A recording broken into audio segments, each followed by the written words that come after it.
Imagine for a moment that Warren Buffett, the legendary investor, is no longer just interested in stock markets, but in the global chessboard. What would he tell us about the biggest leveraged buyout operation in history and the nation that might pay the price? Prepare for a sharp analysis. While the Western world focuses on news bulletins, a silent but seismic transformation is taking place. The West thought it could isolate Russia with massive sanctions.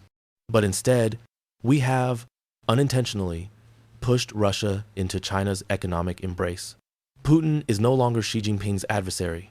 He is his economic vassal. This is a leveraged buyout on a continental scale. Resource-rich Russia has become China's supply arm, selling its energy and raw materials at a discount. China, in turn, is the world's factory, and now, the Kremlin's banker. It holds the mortgage on Putin's stability. To ignore this structural alliance is to be fundamentally wrong about the game. And what about the United States?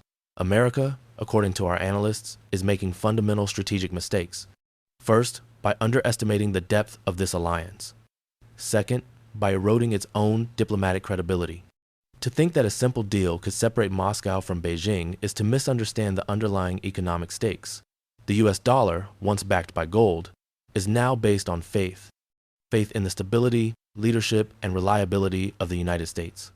But when America seems to abandon its allies, or uses its currency as a geopolitical weapon, other nations from Brazil to India to Saudi Arabia start looking for alternatives. Diplomatic credit is crumbling, and with it, the power of the dollar. Worse still, we have a colossal imbalance. The West has focused on bits, digital, services, software innovation. Meanwhile, the China-Russia axis has consolidated its grip on atoms, raw materials, manufacturing, energy. We have traded a dependence on Saudi oil for a dependence on Chinese batteries. Whoever controls the atoms controls the foundations of power. Let's talk numbers. U.S. national debt exceeds $34 trillion. Today, the United States spends more on interest payments for this debt than on its entire defense budget. This is a gigantic strategic vulnerability. China, a massive holder of U.S. bonds, has the power to trigger a financial crisis in the U.S. And our industrial capacity?